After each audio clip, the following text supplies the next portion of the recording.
Hello and welcome to another edition of Pulp Picks. My name is Patrick. I'm Fritz. And we're here to give you this week's reading recommendations on New Comic Book Day. It's the last comic book day before Christmas. Yay! So, if you hurry in and buy a bunch of comics, we'll even give you a nice little paper bag to put them in. You can stick a little bow on it and give yourself a Christmas present.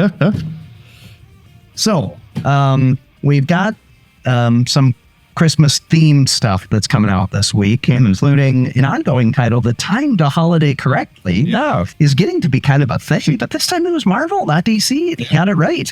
And then we've got some fun, Christmas stuff with Santa and whatever. But we also have a brand new book that we're both excited to see. Oh, yeah. But let's start with what your individual pick was, and it's a returning champ. Yeah, so it's not, I want to say it's very Christmassy, but it does involve a big guy in some mode of transportation. That's the worst segue ever, but it's Absolute Batman issue 3. So Bat Sleigh. Yeah, the bat dump truck? Yeah, that's really what it is. Yeah, but so this issue picks up where last issue left off with Batman Alfred on what is essentially a giant construction vehicle turned into the Batmobile. Yeah. Running through Gotham trying to evade the animal party. And it's this huge high octane chase. There's wrecking balls, there's explosions. It's kind of everything you want out of a high speed chase. And even some surprises. They're when you see how it ends, it's just oh, I would not have guessed that. It was really good. But it makes sense. It works. Yeah. But yeah, so then after that, we start to, actually during it, we kind of start to get an idea of the actual real scope of what's starting to happen in Gotham. Alfred's trying to get with Batman. They're hey, if we work together, we can do more than each of us on our own. And he's kind of he's giving him this information to hey, think on this. They're you don't understand exactly what's happening here. Right. And he's essentially telling Batman, look, you've got to be smart about this. You've got to negotiate like an adult. And you've got to compromise. Yeah. Is compromise something that any form of Batman has ever really had an affinity? Depends on what they have to compromise on, I guess. I guess. So then the rest of this issue is very much kind of Bruce kind of having to come to terms with maybe there are these things that he can't control. That he doesn't maybe understand exactly what he's gotten himself into. Yeah. And we kind of start peeling back some of the layers on what exactly is Black Mass Steel, how he connects to all this, what are some of the money in the city being funneled towards. We also get some hints of it maybe some stuff down the road involving maybe a robot or a certain flight. Yeah. But yeah, it's a lot of both setting things up that could potentially become problems or maybe not a problem in the future for him. But then also we get some more flashbacks when Bruce was young, kind of seeing what set him on the path that he's on, which is going to be very interesting because I know next issue is kind of a interlude issue where it's going to delve more into his origins before coming back to the main plot. So I got done reading this and I couldn't believe it was just one issue because there's so much happening here, but at the same time, it never feels overstuffed. It never feels you're confused as to what's happening. It's just it just keeps happening and happening. By the end, you're somehow full, but you also want more. Yeah. That's very holiday-like, right? Yeah.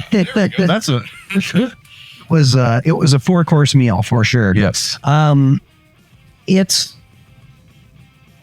I keep thinking about, after I read an issue and I go, oh, I really enjoyed that. That was really a lot of fun. It was so well done. I keep thinking about if you would have written down, just a list of the things that are going to be attempted in this and have it be a different Batman story. Saying, this is our new take on Batman. Here's a list of the things we're doing different. It would have made me very uncomfortable. I don't know about that. Why do that? Whatever. But again, the execution was so good on it that I'm really enjoying all of the differences, including that flashback that you were talking about. This group of friends that he's got, it's... The way that this series is using characters are traditionally part of his Rose Gallery in a way that, I love how it actually kind of... It really fits into him not being this, rich, got all these resources. Because, not that he doesn't have like a lot of resources, but so much of his resources here are the people that are his friends. Like he has these connections that allow him to like have these insights that allow him to actually do what he does as Batman. Like it's such a fun, interesting way to incorporate these characters into his life. Yeah. Yeah. And they've all got, you know, kind of the motif or theme or whatever it kind of implied with them. So that's going to be interesting to see where they go with all of it. Yeah. But it has been really fun. And it's interesting to see a Batman who is completely a self-made man. Mm-hmm. You know, I was talking to somebody last week about this book, and they were saying like, oh, you know, he's capable of doing everything. And that's when Batman goes too far. And that's fine. You know, I respect that opinion. In this book, I think it almost makes it easier to believe because he didn't just have every, you know, he wasn't a silver spoon. Yeah. He had to work for everything. So anything that he's got, you know, building it from scratch almost kind of seems, you know, I know that there's a lot of money involved, whatever, but you got to suspend some disbelief in order to get there. Yeah. In him doing everything from scratch and teaching himself everything almost kind of makes it more plausible. And again, it's like it's how they incorporate the whole engineering aspect of his character into it. That like that these are things that like, oh, he figured out like working in like these like in these businesses, like, oh, I can take this and apply it to this. Like, right. It's part of, I can't remember if it was issue 1 or 2 where Alfred like goes over like, oh, you like did all these things and just kind of like accumulate this knowledge and then like combine it in a way that like no reasonable person would ever think to do. Right. Yeah. And that's how we get what we get. Yeah, it must have been one. Again, it feels like that's so much to cram into the first issue, but was that the one where he's following him around doing the... I mean, he's following around in both because the whole time he's trying to figure like, okay, man, like I'm trying to understand you and I kind of do, but at the same time, every other minute is just like, what are you? Like, and like even in this issue, like he keeps flipping back and forth between like, man, I kind of hate you, but I also kind of love you. Yeah. Like their whole dynamic, just like Alfred just being exasperated by this entire situation. Like he, as much as he kind of is intrigued by Batman, he also is just like, I hate this city so much. This is such a mess. His total motivation seems to be just, I gotta get out. Like he literally says to one point, like, listen, man, if we get this all taken care of, I can just leave. Yes, finally. That's not it. Like I love it so much. Yeah. There's a fan favorite character who makes a guest appearance. I hope he's okay. I hope he is too. I was very sad during an entire sequence. Like, too, it was disturbing. Yeah. Turns out Black Mask is a complete psychopath in any reality. Yeah. I don't like that guy at all. No, I'm definitely enjoying this version of it, but like, man, you can't wait to see like him get his come up. Yeah, he's twisted. Mm-hmm. Just twisted. But no, speaking of something that isn't twisted. Yeah, well, you, Patrick. The returning champion, Ultimate Spider-Man number 12. Wow, 12. How are we there already? It's bonkers. How time flies. Yeah, especially when you're having fun. This book is a lot of fun. Mm-hmm. So this is the Christmas issue that I was talking about. It's a Christmas party at the Parker's place. Mm-hmm. And it's fantastic. And again, you know, in this universe, the people who are with us now and the people we've lost are different. Yeah. Or a number of them are. Mm-hmm. So the mix up here is really interesting to see who all shows up. And, you know, I think everybody's experienced those holidays where the family dynamics are not very comfortable. Mm-hmm. Maybe somebody shows up out of the blue and old grudges kind of get dug up again. And that's all happening in this book here. And again, it's one of the strengths that Hickman is really leaning into of Spider-Man books in general. It's the personal side of things, right? Like the mask and the supervillains and the fighting and all that's great. But what makes it, you know, so much more connecting Mm-hmm. is that human element that they've always, since Stanley and Steve Ditko started with the character, they spent as much or more time on Peter Parker as they did on his alter ego, Spider-Man. Spoiler alert. So it's really fun to basically have this kind of center around mostly MJ and then, the two guys from the Muppets, Uncle Ben and Jay Jonah, where they are kind of trying to safely navigate the waters that are this Christmas gathering, because there's some crocodiles hanging out ready to just bite your head off at any second. Like It's tenuous, and like you were saying before, like part of what makes this style so good, and what it does better than kind of pretty much any other like Cape book out there right now, is how it really has these very like important interpersonal dynamics between a bunch of different characters, and you can see like how these are going to like motivate other like each other going forward, because it's not just like, oh, we had these two characters talk. Like these conversations, you can tell like mean something. Like they're important to these characters. They're important to the story being told. Like I absolutely adore the like kind of like almost like uncle relationship that Peter's son and Jonah have, where like he like, because Peter's doing his thing, he's maybe not always like getting to be around and be like the most attentive father. Not that he's being like a bad dad, but like It's busy. Yeah, like you're a superhero. Yeah, Richard needs like kind of needs this other like kind of guiding hand, and Jonah's like really stepping up and like trying to be helpful for him, and just like in the way that Jonah can be. Right. Like Yeah, not sure that it's the best advice. here's my self-help book. Yes. It's So, like, great. But like it's fun, and it's like it's endearing, and you can like tell, like you can see like how this is like going to be important later. Like it's this kind of stuff that like really you don't get to see as much as you should in a lot of books, and it's not only that it's doing it so well. Right. And Marco Cacchetto does such a great job of capturing the feelings and emotions, and it can go from an exciting action scene to something kind of dark and ominous to something that is you feel the joy of a family gathering. It's fantastic. There's a full page spread in here that is going to be used by comic shops and Marvel and whatever. It reminds me of the Fantastic Four Thanksgiving cover. And Rockwell tree on Thanksgiving. This one's going to be used for Christmas. Oh yeah, for years to come, because it's amazing. Or it's the ultimate Christmas picture, I guess. Yeah. All right. Well, let's switch gears to something brand new.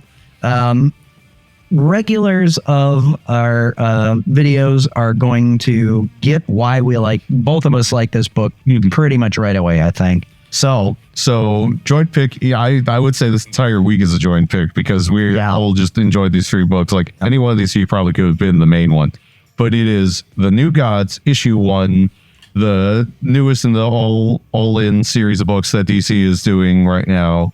And so this book got announced back at San Diego in July, and I remember I was just getting out of seeing a movie, and I was just like, oh, let me check my phone, let's see. And then like the first thing that showed up was the announcement for this book by Ram V and Evan Cagle. They recently did the Dawn Runner miniseries over Dark Horse, and like as soon as I saw the news, I was just like, oh, despite the fact that literally only issue 1 is coming out this year, my favorite book of 2024. And it definitely is the contender for that already. Like, I adore everything about this book. Ram V is the perfect choice for this book. And one of the reasons is because the perspective that is not just kind of that, Western European, Greek god, Roman god, pantheon kind of experience.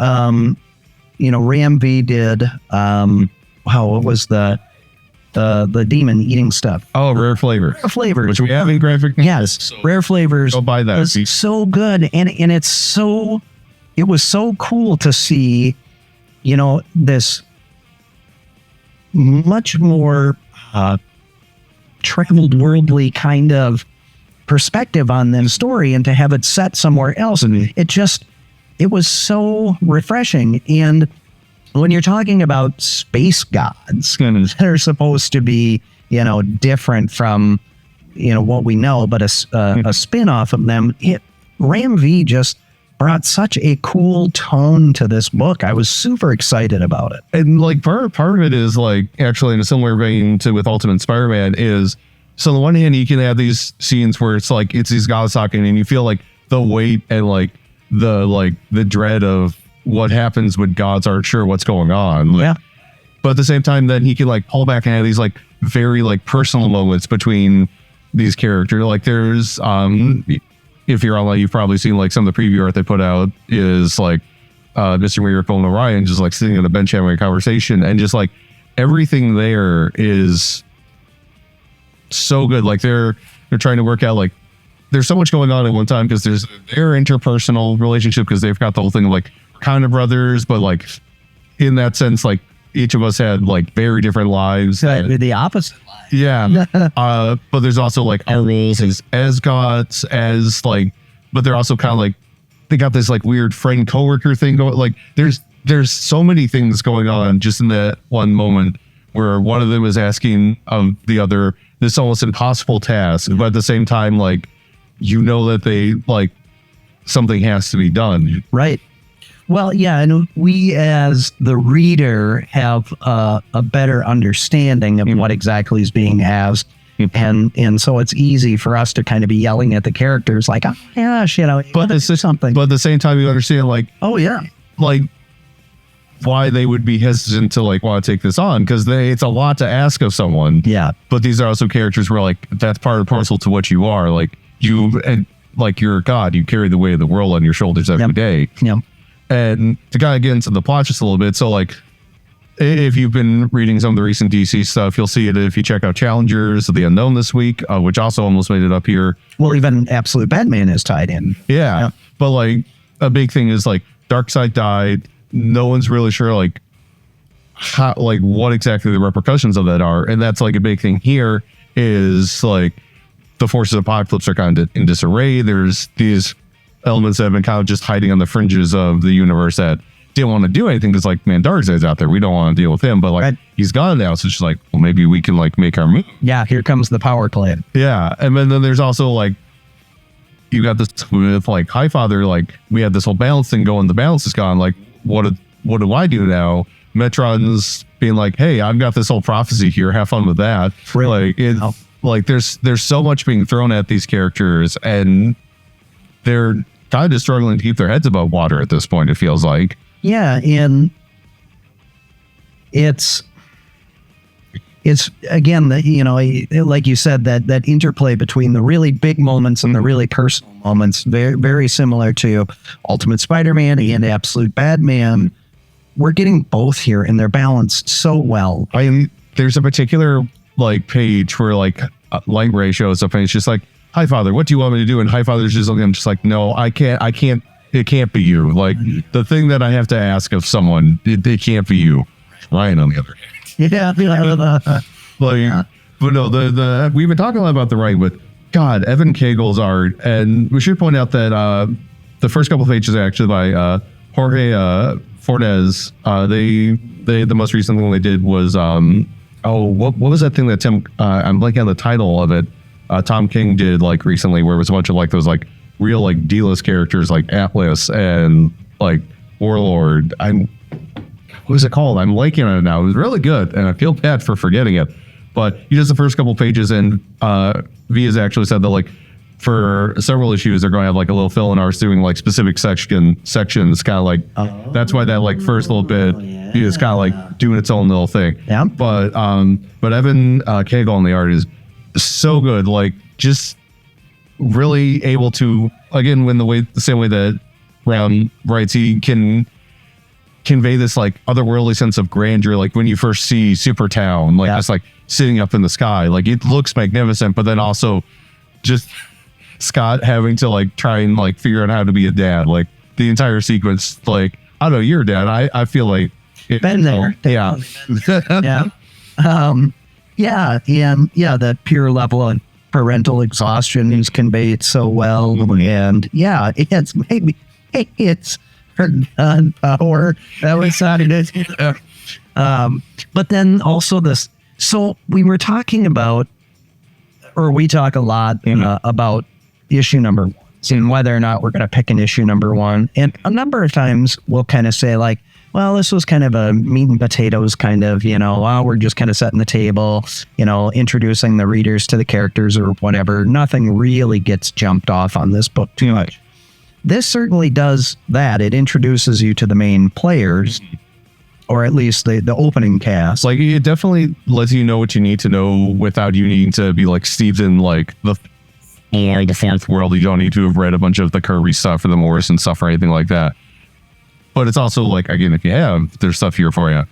But by the end of the book, you feel like you've had a rocket booster strapped to your back. Yeah. It's been shot into space. Like, it takes off. Like, because online he's talked about like some of his influences, like similarly, like I mentioned, like Morrison's done stuff with the characters before, similar to what Morrison did. Like, V has definitely looked at, since it is in a wheelhouse of stuff he's worked with before in a lot of his like creator-owned books, like a lot of the like Hindu and other Indian mythologies, like the like cycles of the gods, like how he brings that to it. But then also he's mentioned like various like anime and manga things that like impact, like there's certain characters from stuff that he references, like, oh, I kind of like took inspiration and then like I read those characters in those voices and she's like, oh, I can see it. Yeah, absolutely. And that's the perspective that I'm finding so enjoyable, and that I found so enjoyable in your flavors too, and so many other books that V has done. And just,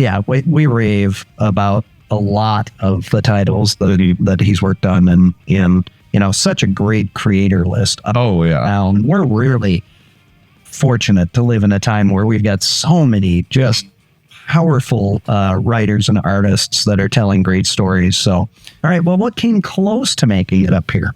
Like I mentioned, Challengers of the Unknown was really fun. Yep. It was Christopher Cantwell. Oh yeah, like I love the series. Looks like it's going to be kind of like each issue is spotlighting a certain member, and kind of like them dealing with like what it means to be this like character that like cheated death, and them getting to interact with like a bunch of different DC characters that maybe don't, like similar to them, don't get like the time of day. Oh, should also mention all the DC books have a little preview for the new Metamorpho comic next week, which, spoiler, may also end up here. But that was good. Both of the Hanna-Barbera books that Dynamite's putting out were out this week. Space Ghost and Johnny Quest. Love those. Johnny Quest looks like it's done for now, but it's coming back in March. And there's a little tease at the end of it for what that comeback might be that I'm very interested in. But yeah, those were both really good. Anything that you were... Yeah, G.I. Joe was good. Things went south through the Joes very quick. Yeah. And we just continue to see that Cobra Commander is legally ruthless and 2 steps ahead of everybody. Yeah, maybe for better or worse in some instances. Yeah, there was a spectacular reveal of a group of characters that was just really well done. There's a new character, which I've mentioned before, not as versed on the Joe lore, a character introduced that I think is new and original to this comic. Maybe. I also thought that person might turn into somebody else. But we'll see. Yeah, regardless, I really enjoy them. They're kind of a prick, but... Oh, you're talking about... Yeah. Oh, yes. No, yeah. That was the one that, has been solicited as being a new addition. But I like them. Like, I loved... They're definitely not going to be a character that a lot of the rest of the team are going to enjoy having around. But I, as someone who loves some drama, I love them being... Yeah, it was really good. Batman and Robin continues to be really good. Year 3? No, Batman and Robin year 1. Yeah. Year 3 is that pseudo Batman. Dark Patterns, which we sold out of. So I don't know. Are we able to get more of that? We'll see. Yeah. No, I'll look after we're done with the video here. But it was a massive week. And part of it was because Diamond, I don't know, they've been having all kinds of problems. Yeah.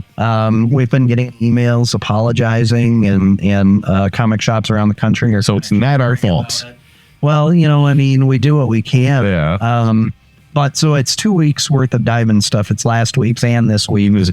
Not that we're getting a ton, but that's all Boom, Dynamite, and Titan now, and then a handful of other kind of small publishers too. That's kind of what we're getting now. But yeah, last week's we physically had the books and didn't get the invoices, and it's complicated. Yeah. So it's a huge release week, including a 10th printing of Transformers #1 with gold foil cover. Yes. Two to choose from. So I know people at Comic Club last night were excited about that. But Absolute Superman #1, we've got some additional printings in. So yeah, it's just been a really good. It's been a great year. Yeah. Oh, you mentioned some other Christmas stuff. There's a Gargoyles Christmas one shot. There's some more DC. I think new issue of Silent Night is out. So comics are in the season right now. Yeah. Well, to get you in a festive mood, we're running a sale right now. So the dollar books are 50% off. So you can pick up books for 50 cents a piece. It's like getting in a time machine and going back and buying books when they were super cheap. And then we've got a number of sales throughout the store, including on graphic novels, manga, statues, action figures, supplies. Buy 2 or more of those category and get 10% off all of that category. So, if we come in and pick up a couple graphic boxes to keep your comics nice and safe in, you'll get 10% off. We've got our Magic bulk sale still going on. Yeah. You fill up a box, you get it at a huge discount. Yeah, we're basically giving it away. And people are finding all kinds of fun stuff. And some are just grabbing handfuls, filling up rows, and other people are spending a whole day here filling up a box. So, it's been a lot of fun. So now next week, New Comic Book Day would normally fall on the 25th. We're not going to be open on Christmas Day. So new comics will be available on the 26th, and that's what the publishers have said too. That's the release date. So we'll be open noon to 5 on Christmas Eve, and then closed on Christmas Day. So the video next week will be Thursday. Yep. Yeah. So I'll come in on Thursday and work that instead of Wednesday, and we'll do a video on that day. So if you were hoping to get a new video under the Christmas tree, you're going to have to wait one more day, 24 hours, but it'll be worth it. Yes. So be sure to like, follow, subscribe, comment, and share. I think that's everything we want them to do. No, it's not. Come on in to the store before Christmas and save some money. Actually, we'll be running the sale through the end of the year. So gift certificates. Gift certificates are available. Yeah. If you've got someone that loves this kind of stuff, but aren't sure where exactly to get them, hey, now you can make sure they've just got an easy way to get it when they're on it. Absolutely. So we will be back next week on Thursday. And until then, enjoy the reading.